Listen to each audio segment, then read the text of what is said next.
United Airlines has 61 Boeing 757s flying today, 40 of the 200 variants, 21 of the 300 variants. The first one entered service in 1988.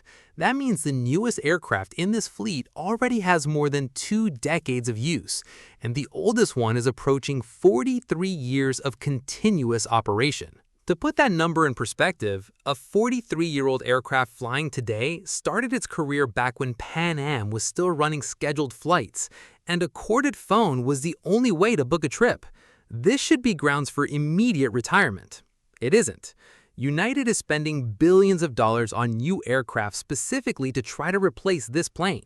It has already ordered 50 Airbus A321XLRs, the most expensive bet the airline has made in this aircraft category in a generation. And yet, the 757 keeps flying. It keeps getting scheduled every single day. It keeps being essential to the operation. But here's what should worry everyone. United needs to get rid of a plane that's over 4 decades old, but it can't. Not because the airline is sentimental, because so far, nobody has built anything that does exactly what this plane does, in the exact combination it does it. This is the kind of problem that never shows up in an investor presentation. It shows up in the route network, route by route, year after year, while commercial aviation engineering tries to catch up to something that was already solved decades ago, almost by accident of design. To understand why United is trapped in this corner, you have to go back to the beginning and understand why this specific aircraft, among so many others launched in the same era, became indispensable. The Boeing 757 entered commercial service in 1983, originally conceived as the direct successor to the 727. The original idea was simple. Build a single-aisle narrow body capable of operating medium-distance domestic routes with better fuel efficiency than the previous model.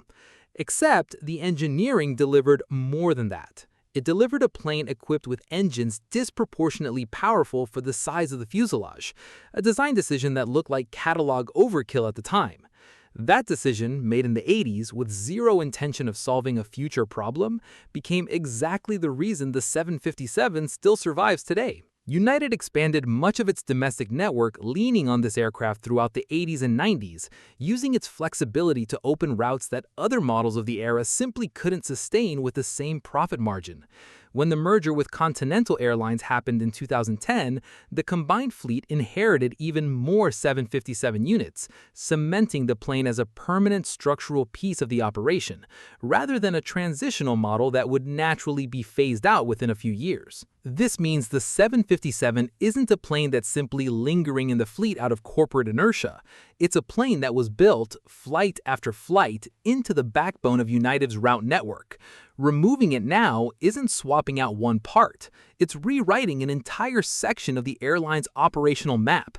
And the reason that rewrite is so difficult has a complicated technical name, but in practice it works like basic physics anyone can understand.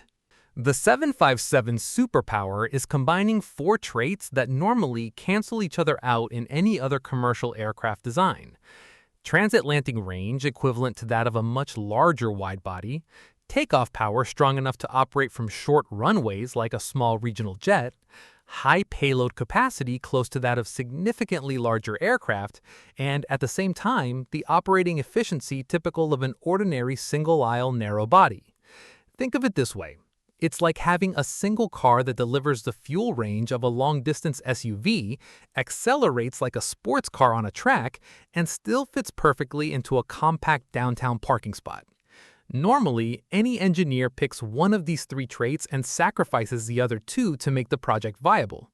The 757 didn't sacrifice any of the 3. That rare, almost accidental combination is the concrete reason the plane can operate routes that no other narrowbody of the modern era sustains with the same positive financial margin. And that's exactly where the specific niche that made the 757 nearly irreplaceable in United's fleet comes in, the so-called long and thin routes. Long and thin in practice means long routes with demand volume too low to justify economically a large widebody, but distances too long for most conventional narrow bodies to complete with full payload and a safe fuel margin. Newark to Edinburgh is a direct example of this category. Newark to Dublin is another. Washington to Lisbon is one more example within the same transatlantic network United keeps active specifically because of this aircraft. None of these specific routes carries enough passenger volume to economically justify putting a Boeing 777 or an Airbus A330 on a daily schedule. But at the same time, all of them generate enough revenue to never simply be abandoned by the airline. The 757 sits exactly on that narrow border. Too big for an ordinary regional jet, too small to really justify a full wide-body. It's a narrow niche, yes, but it's a niche United can't afford to walk away from, because each of these routes represents a direct connection from secondary American markets to Europe, without relying on intermediate hubs that would add cost and travel time for the end passenger. After the 2020 pandemic, this specific niche became even more valuable than it already was. The demand pattern in international commercial aviation shifted structurally, not just temporarily. Corporate travel, which historically sustained much of the traditional transatlantic traffic between major hubs, dropped in volume and never fully returned to pre-2020 levels. Leisure travel took over as the leading driver of international demand during this period, growing consistently quarter after quarter. And secondary markets, mid-sized cities that used to depend almost entirely on connections through major airports, started sustaining direct flights on their own, with real, recurring demand. This is exactly the route profile the 757 was technically equipped to handle, even without that being the original design intent back in the 80s. Real market demand moved directly toward the capability the plane already had. The plane didn't change. The market caught up to it. But having the right plane on the right route at the right time doesn't solve the next problem, and maybe the more urgent one. Keeping this same aircraft running costs more every year that goes by with no sign of leveling off in sight. Maintaining an aircraft with more than 40 years of operation doesn't grow linearly and predictably. It grows exponentially, accelerating precisely in the final years of the service life the manufacturer originally projected. Parts that used to be mass-produced with active suppliers and stock on hand now have to be custom-made on demand or pulled directly from other aircraft already retired through controlled fleet cannibalization. This drives up the cost per flight hour steadily and measurably, and it sharply shrinks the airline's room to maneuver on every scheduled maintenance decision, because each technical intervention becomes more expensive and more uncertain than the one before it. Operational reliability drops in the same inverse proportion, not because the plane lost its fundamental ability to fly safely, but because every electronic component, every hydraulic system, every control panel ages in a way that's increasingly less predictable than the original maintenance schedule assumed when the plane rolled off the factory line decades ago. This is the first concrete side of the trap. Keeping the 757 in active operation gets more expensive year after year, with no sign of cost stabilization on the near horizon. There's also a technical detail few passengers ever see, but one that weighs directly on United's balance sheet. Every engine overhaul on an aircraft this old represents an investment large enough to make any CFO reconsider, fleet by fleet, whether it's worth reinvesting in a plane that has technically already passed the retirement age the manufacturer originally projected. It's like deciding whether to replace the entire engine of a 40-year-old car, knowing that car is still the only one in the garage capable of making a specific trip no other available vehicle can complete with the same range. The other side of this same trap is just as dangerous, only in the exact opposite direction. If United decides to retire the 757 too early, it immediately loses the strategic capability to serve the specific long and thin route niche we've described so far.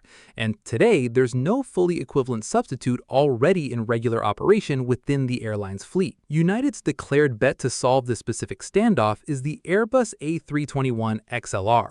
Range comparable to the 757 in full transatlantic configuration, much lower fuel burn per occupied seat, a significantly more modern cabin, and operating efficiency superior on nearly every technical metric the industry measures. On paper, it looks like the perfect solution to finally close out the dilemma. In practice, the real transition is far from simple or fast. It's worth remembering that Boeing also already tried to solve this same problem from the opposite direction. The project known as the NMA, the new mid-market airplane, informally nicknamed the 797, was conceived specifically to fill this same market niche the 757 occupies today. The project never made it off the drawing board in any concrete way, and it's been stalled for years. This means the entire industry, not just United, recognizes this specific niche exists, but so far only Airbus has managed to put a real answer into production, with the A321XLR. Boeing simply doesn't have today any new equivalent product to offer as a direct alternative. A321XLR deliveries are moving forward gradually, unit by unit, not all at once in a single block. Every new aircraft that arrives requires specific, lengthy crew training, a full overhaul of maintenance processes, and adaptation of operating procedures that simply don't happen overnight at an airline the size of United. This means that even with the replacement already chosen, contracted, and partially delivered, the full transition of the entire 757 fleet to the A321XLR will stretch out over several more years, not the few months any optimistic press release might suggest. And while this transition moves forward at this deliberately slow pace, United still needs to operate the 757 in parallel, every single day. Not as an optional, smooth transition measure, as a concrete operational necessity, route by route, flight by flight. This is the exact heart of the trap that opens and closes this video. Retiring the plane too early means losing strategic capability on routes that still generate real, recurring revenue every month. Retiring it too late means absorbing rising maintenance costs that squeeze operating margin every single financial quarter that passes. There is, in practice, no obvious ideal date for this complete fleet swap. There's only a prolonged window of time in which both sides of the problem coexist at once, and United has to manage that uncomfortable coexistence without letting either side spiral completely out of financial control.